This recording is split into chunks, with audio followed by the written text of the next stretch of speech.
Les optimistes diront que la vidéo montrant Serge Lazarevic est une preuve de vie. Les autres s'inquiéteront pour sa survie. Lui qui se dit très malade et a été enlevé le 24 novembre 2011, il y a donc quasiment 3 ans. La France est-elle en train de sacrifier le dernier Français retenu dans le monde ? C'est la question qui fâche de 7h15 sur Europe 1. Et pour y répondre, je reçois Thibault de Montbrial. Bonjour. Vous êtes avocat pénaliste et spécialiste des questions de terrorisme. Je voudrais qu'on commence peut-être par entendre Diane Lazarevic, qui était mon invitée ici même il y a un peu plus d'un an. C'était le 30 octobre 2013. Je suis également très en colère contre le gouvernement qui m'avait assuré il y a 2 mois de ça que s'il y avait libération, il y aurait libération pour les otages de Areva et pour mon père qui sont détenus par Hakmi et que le négociateur en place négociait pour les 5.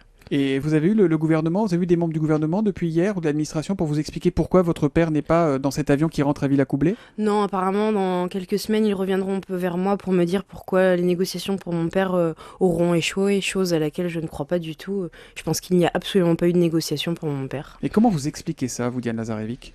Les otages de Areva, il y a une entreprise derrière, il y a une puissance. Mon père, c'est un anonyme. Il y aura peut-être une libération plus tard, mais à l'heure actuelle, la priorité, c'était ces otages-là.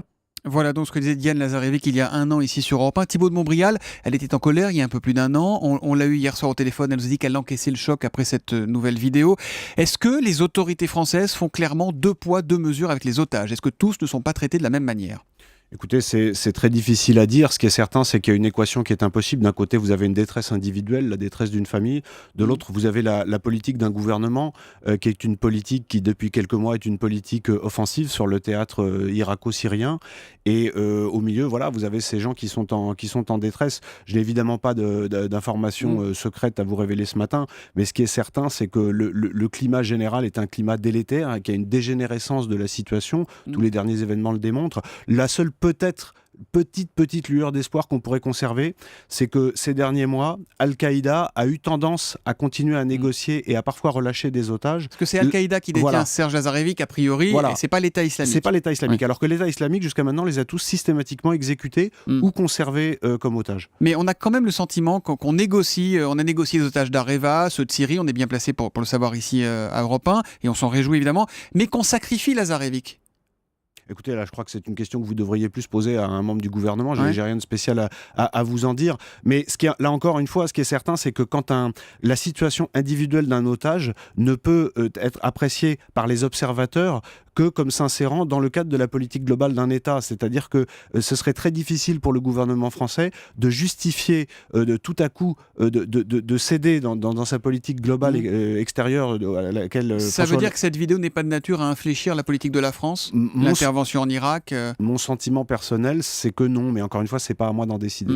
Je vous cite quelques mots de Serge Lazarevic, extrait de la vidéo prononcée sous la contrainte, c'est important de le préciser. « Je sens que ma vie est en danger. Je vous demande, Monsieur le Président, il parle à François Hollande, de tout faire pour ma libération. J'espère ne pas être le 8e Français tué dans le Sahel. Je vous demande de faire tout pour ma libération. » Donc, ça veut dire que manifestement, cette vidéo a été enregistrée après l'exécution d'Hervé Gourdel. On sait que les choses ont changé depuis le mois de septembre. Est-ce qu'il n'est pas urgent de négocier ou est-ce que sinon... Écoutez, on peut aussi interpréter ces propos comme étant une main tendue que Al-Qaïda permet à M. Lazarevic de tendre, qui est en réalité une main qui serait tendue par Al-Qaïda pour un dernier round de négociation. C'est aussi comme ça, un peu comme ça que ça peut s'entendre. Négociation, ça veut dire argent ? Mais je ne sais pas, il faut bien avoir quelque chose à négocier. Ce qui est intéressant, c'est qu'il n'y a pas de contrepartie politique qui est évoquée. Oui.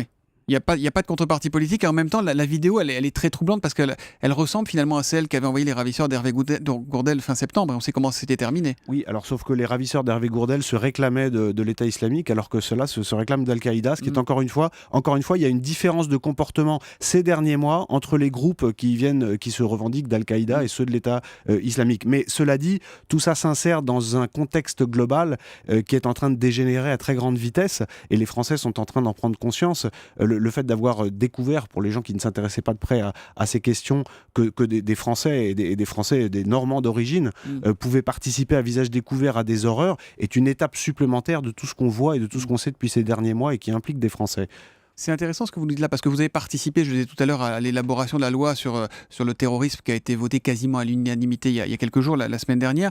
Est-ce qu'on est finalement impuissant face à tous ces événements, face aux preneurs d'otages, face aux jeunes Français qui partent faire le djihad, face à ceux qui veulent frapper en France aujourd'hui ? Ce qui est certain, c'est que la France est en train aujourd'hui de réaliser qu'elle fait face à une situation qui est inédite depuis la fin de la Deuxième Guerre mondiale. C'est la première fois depuis la fin de la Deuxième Guerre mondiale que nous allons avoir, c'est déjà un tout petit peu le cas, mais ça va beaucoup augmenter dans les mois qui viennent, des jeunes gens qui sont français, donc qu'on ne peut pas empêcher de rentrer et qu'on ne peut pas expulser, d'accord ? Des gens qui sont français, qui sont nombreux, qui sont formés et qui détestent notre système occidental et donc qui veulent le combattre. Et on est impuissant face à ça aujourd'hui, c'est votre sentiment à vous ? On peut répondre par la loi pour essayer d'anticiper, ça va marcher 10, 15, 20, 30 fois et il y a un moment où ça ne va pas marcher. Moi, ce que je pense, c'est qu'il faut combiner ces évolutions législatives avec un vrai changement de mentalité. Le changement de mentalité, il doit concerner les pouvoirs publics, il doit concerner le pouvoir judiciaire, il doit concerner le pouvoir, ça veut dire quoi ? Pouvoir policier. Je vous donne un exemple. À Ottawa, le garde qui a tué le djihadiste dans l'enceinte du Parlement, il a vidé un chargeur sur ce garçon. Ouais. Il lui a mis 5 balles en tirant 15 coups. En France, quand un policier tire plus d'une fois sur un braqueur, il est mis en examen. Ouais. Et on lui demande de justifier de chacun de ses coups. Ce genre de choses, c'est typiquement le genre de mentalité qui doit changer. Allons plus loin, Thibault de Montbrial. Est-ce qu'il faut tout faire pour empêcher que des Français qui partent en Syrie ou en Irak reviennent en France ? Tout faire ? À mon avis, oui. Merci Thibault de Montbrial d'être venu en direct sur Europe 1 ce matin. Je rappelle que Serge Lazarevic a donc été enlevé le 24 novembre 2011 au Mali. Ça fera 3 ans lundi prochain. Et comme je le répète tous les jeudis sur cette antenne, nous ne l'oublions pas, nous pensons à ses proches. Merci, bonne journée à vous.